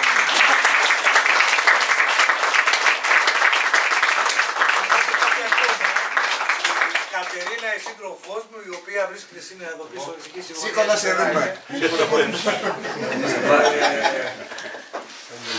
Είναι πολλά χρόνια μαζί μου και καταλαβαίνετε πως όλα αυτά τα χρόνια έχει ακούσει τόσες πολλές φορές ιστορίες Είναι καημένη, την καταλαβαίνω, την καταλαβαίνω. Είμαι σίγουρος προς τώρα στους φίλους μας θα λέει ότι αυτός πάλι μνημόσυνο του παππού του κανένα. Δεν τα μνημόσυνα. Εκπληκτικό μνημόσυνο. Μήπως ξέρετε γιατί πώς χρησιμοποιείται η λέξη Χαλέπι. Γιατί εκεί το λένε Αλέπο. Πώς βγήκε το Χαλέπι. Λέω μήπως ξέρετε. Όχι, δεν το ξέρω. Τώρα όποιος θέλει να κάνει κάποιες ερωτήσεις εδώ στους ομιλητές μας. Να σας πω δύο πράγματα πάμε με βάση αυτά που είπατε. Έτσι. Τώρα θέλετε έτσι μια ιστορική συζήτηση πάνω σε όλα αυτά που είναι προκλητική και άλλα άγνωστα πράγματα. Λοιπόν, ο Κώστας αναφέρθηκε στο μπλόκο της Καλογρέζας. Είναι το πρώτο μπλόκο που κάνανε κατά της αντίστασης και έχει την εξής ιδιομορφία. Το δεύτερο είχε προηγηθεί η Κοκκινιά, 4 Μαρτίου και στο 15 η ιδιομορφία όμως και η μοναδικότητα και η αστυνομία από μόνη της. Και βεβαίως ξέρουμε ότι ο δοσυλλογισμός περιλάμβανε το σύνολο του ελληνικού κράτους, το οποίο είχε τεθεί στην υπηρεσία των Γερμανών, έτσι. Αυτή είναι η ιδιομορφία. Δηλαδή αυτούς τους εκτέλεσαν Έλληνες χωροφύλακες και όχι Γερμανοί οι οποίοι ήθελαν να καταστήλουν την αντίσταση. Αυτό είναι το ένα. Το δεύτερο είναι αναφέρθηκε και είναι καταπληκτική η αφήγηση για το Σελιμιέ, το στρατόπεδο Σελιμιέ που πήγες και το είδες κιόλας, Πέτρο. Αυτό είναι μουσείο πολέμου. Τώρα είναι μουσείο πολέμου. Εκεί λοιπόν ήταν ένα μεγάλο στρατόπεδο όπου εγκλώβιζαν όλους τους Ρωμιούς, τους Έλληνες από τη Ρωσία και από τα παράλια του Εύξηνου Πόντου που έρχονταν με τα πλοία στην Ελλάδα. Γιατί τους εγκλώβιζαν εκεί για μήνες και πέθαναν δεκάδες χιλιάδες πρόσφυγες, εξαθλιωμένοι πρόσφυγες. Κοιτάξτε τι περάσαν και ερχόταν στην Κωνσταντινούπολη και εγκλωβιζόταν εκεί για μήνες, σε άθλιες συνθήκες. Μόνο αυτό το κομμάτι του Σελιμιέ, το βιβλίο, από το βιβλίο η αφήγηση του Γκιουλόγλου, είναι καταπληκτική. Γιατί η ελληνική μοναρχική κυβέρνηση Γούναρη Πρωτοπαπαδάκη τον Ιούλιο του 1922, πριν ακόμα από την καταστροφή, ψηφίζει τον νόμο 2870. Με τον νόμο αυτό απαγόρευε τη μετακίνηση, την ελεύθερη μετακίνηση στο Αιγαίο χωρίς επίσημη άδεια από τις αρχές. Άρα λοιπόν σταμάτησε το ρεύμα, ήθελε να σταματήσει διοικητικά το ρεύμα των προσφύγων. Και βεβαίως τον νόμο αυτό τον εφάρμοσε ένα μήνα μετά στη Σμύρνη, όπου απαγόρευσε την έξοδο των Μικρασιατών και τους εγκλώβησε στη Σμύρνη. Γι' αυτό έγινε η σφαγή στη Σμύρνη. Δηλαδή η σφαγή στη Σμύρνη από τους κεμαλιστές που ήταν δεδομένοι έγινε με τις ευλογίες της ελληνικής μοναρχικής κυβέρνησης. Είναι απίστευτο αυτό που συνέβη. Εμένα με συγκλώνησε όλο αυτό η εδωεθνική αντιπαράθεση που υπήρχε εκείνη την εποχή. Λοιπόν, στο Σελιμιέ πέθαναν χιλιάδες κόσμος. Και ουσιαστικά εφαρμόζεται ο νόμος. Δεν τους στέλνουν στην Ελλάδα, περιμένοντας να πούν «ΟΚ, αφήστε τους να φύγουν». Και έτσι έγινε αυτός ο εγκλωβισμός του Σελιμιέ. Και το τρίτο πολύ ενδιαφέρον, έτσι που έχει ένα πολιτιστικό ενδιαφέρον, είναι η τουρκοφωνία ένθεν ή η ελληνοφωνία ένθεν κακίνθεν. Εγώ είχα πάντα περιέργεια τι στο καλό ήταν η ταυτότητα των τουρκοκριτικών. Ξέρετε, οι τουρκοκριτικοί ήταν όλοι ελληνόφωνοι. Και ξέρουμε και την ιστορία πώς έγινε ένα μεγάλο μέρος του παλιού ρωμαϊκού πληθυσμού, εξισλαμίζεται και αναβαθμίζεται κοινωνικά. Και πήγα στα Αμοσχονήσια. Τα Αμοσχονήσια είναι απέναντι από την Μυτιλήνη. Είναι βορειότερα του Αϊβαλιού. Είναι μια καταπληκτική κομμόπολη. Πάλι ποτέ εντελώς ελληνική, 8.000 Έλληνες κατοικούσαν, οι οποίοι εξοντώθηκαν οι περισσότεροι το Σεπτέμβριο του 1922. Στη θέση τους εγκατέστησαν αργότερα τουρκοκριτικούς, οι οποίοι είναι ελληνόφωνοι. Αυτό που περιγράφει ο Πέτρος με το διάλογο τουρκικά-ελληνικά, εκεί τον έζησα στο αντίστροφο.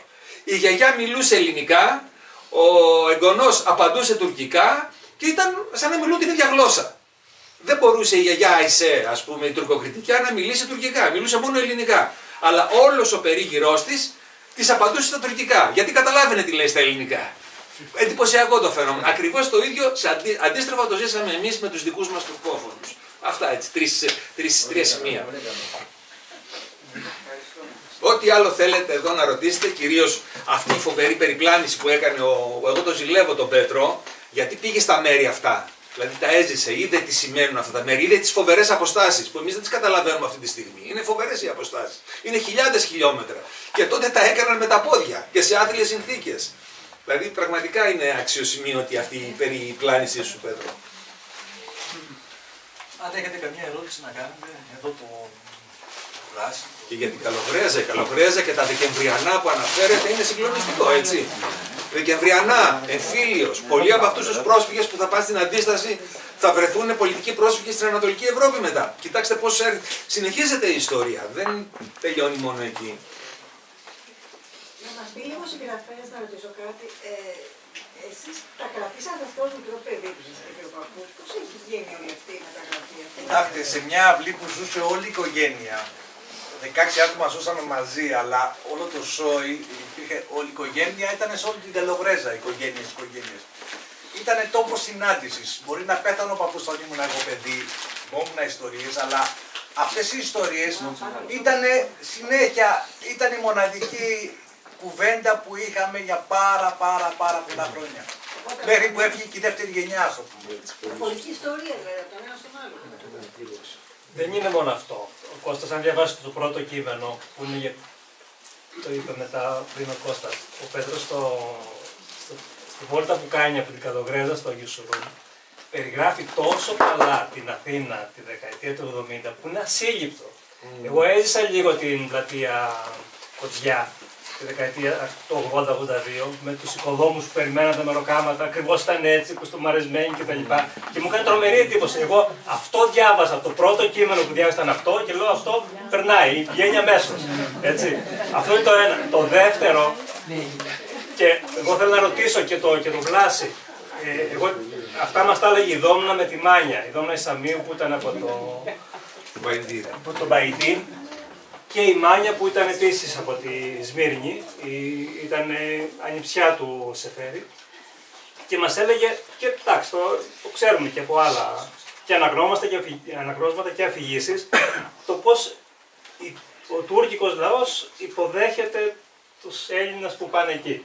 Δηλαδή με μεγάλη, αυτό που είπε ο Πέτρος, με μεγάλη ευχή και τα λοιπά, σεβασμό και αγάπη. Αυτό, εγώ δεν το ξέρω, εγώ είμαι Πελοποννήσιος. Άλλη εικόνα έχω. Αυτά τα βιβλία που ανάφερα πριν, τα διάβασα και όντως μου βοηθάνε να καταλάβω τι γινόταν και εκεί. Όμως το βιβλίο μέσα του Τοντόρ δεν παίρνει ποτέ κανένα καυγά με τους γείτονες. Καμία αντιπαράθεση. Αυτό Βλάση, εσύ το ξέρεις, ήταν γενικευμένο σε όλη τη Μικρασία? Όχι. Ήταν τοπικό. Τοπικό, σαφρά πολύ ήταν τοπικό. Ας πούμε, είχα και εγώ μια αντίστοιχη εμπειρία. Εγώ το 1984 πηγαίνω στο χωριό του παππού μου και της γιαγιάς μου, από την πλευρά της μητέρας μου, που είναι έξω από τη Σμύρνη, στη Μαγνησία. Εκεί ήταν τελείως ελληνοχώροι, οι οποίοι φύγαν και στη θέση τους εγκατέστησαν κυρίως πρόσφυγες από το Κόσοβο, αλβανόφωνους μουσουλμάνους. Και τους δώσαν φυσικά τα σπίτια. Οι άνθρωποι αυτοί δεν φταίνε σε κάτι, μεταγενέστερα εγκαταστάθηκαν εκεί. Παίρνω λοιπόν ένα θείο μου, οι παππούδες δεν θέλαν να πάνε, να πατήσουν ξανά το πόδι τους πίσω. Παίρνω λοιπόν ένα θείο μου που γεννήθηκε στο χωριό αυτό, πήγαμε, ο οποίος ξέρει και καλά τα τουρκικά κλπ. Και δεν τον άφησα να μπει στο σπίτι του. Ενώ στο δικό μας σπίτι, ας πούμε, μια χαρά μας άφησαν, μας υποδέχτηκαν κλπ. Είναι αμφίσιμοι κι αυτοί. Πολλές φορές το βλέπαν ως απειλή. Γιατί είχαν τη συναίσθηση ότι αυτές είναι ρωμαϊκές ιδιοκτησίες. Σου λέει στην απλοϊκή τους εκδοχή. Δεν ήταν ντόπιοι από το χωριό μας, αυτοί ήταν από το Κόσοβο. Ξένοι τελείως. Δεν είχαν σχέσεις με αυτό. Αλλά πολλές φορές όμως, μην νομίζετε, ήταν τόσο η ένταση και το μίσος που στις περιοχές τουλάχιστον του πολέμου ο ντόπιος πληθυσμός, Έλληνες και Τούρκοι, διχάστηκαν και κάνανε και φοβερά εγκλήματα εις βάρος. Δεν πήγε ελληνικός στρατός στη Σαφράπολη. Ας πούμε στη Σμύρνη που έγινε η σφαγή στη Σμύρνη το Σεπτέμβριο του 1922, η τουρκική συνοικία ουδέποτε πειράχθηκε. Δηλαδή Εγκλήματα έκανε ο ελληνικός στρατός, αλλά πού? Εκεί που γινόταν ο πόλεμος. Στη ζώνη που έλεγχε η αρμοστία υπήρχε απόλυτος σεβασμός όλων των ανθρωπίνων δικαιωμάτων. Δηλαδή ο Στεριάδης ήταν πολύ πιο εχθρικός προς τους Έλληνες της Μύρνης παρά προς τους Τούρκους. Δηλαδή οι Τούρκοι ποτέ δεν έζησαν την κατοχή, ας το πούμε έτσι, την ελληνική κατοχή. Κι όμως όταν γίνεται το Σεπτέμβριο του 22 η σφαγή, κατεβαίνει το τσούρμο από την τουρκική συνοικία και κατασφάζει τους άμαχους, λαιλατεί, βιάζει, ό,τι θέλετε έκανε. Είναι το μίσος της στιγμής και η ψυχολογία του όχλου. Συνέβησαν φοβερά τέτοια πράγματα, έτσι, δηλαδή, και βλέπεις, λες πόσο ο εθνικισμός, ας πούμε, και η ένταση μπορεί να κάνει τον άνθρωπο τέρας, κυριολεκτικά τέρας. Και αυτό το έζησαν κυρίως, όχι μόνο οι Σμυρνοί, όλη η ζώνη της Ιωνίας, δηλαδή και στη Φώκια και στη Ιβαλή κλπ. Βίωσαν τέτοια αγριότητα από ντόπιους Τούρκους με τους οποίους μια χαρά ζούσαν, έτσι, ήταν φίλοι έως εκείνη τη στιγμή. Λοιπόν, αν δεν έχουμε τίποτα άλλο να πούμε, η Κατερίνα έχει φτιάξει ντολμαδάκια, μύκια και απράκια. Εμείς έχουμε φτιάξει κάτι άλλο, έχουμε τσίπουρα και κρασιά και τα λέμε κατηδίαν.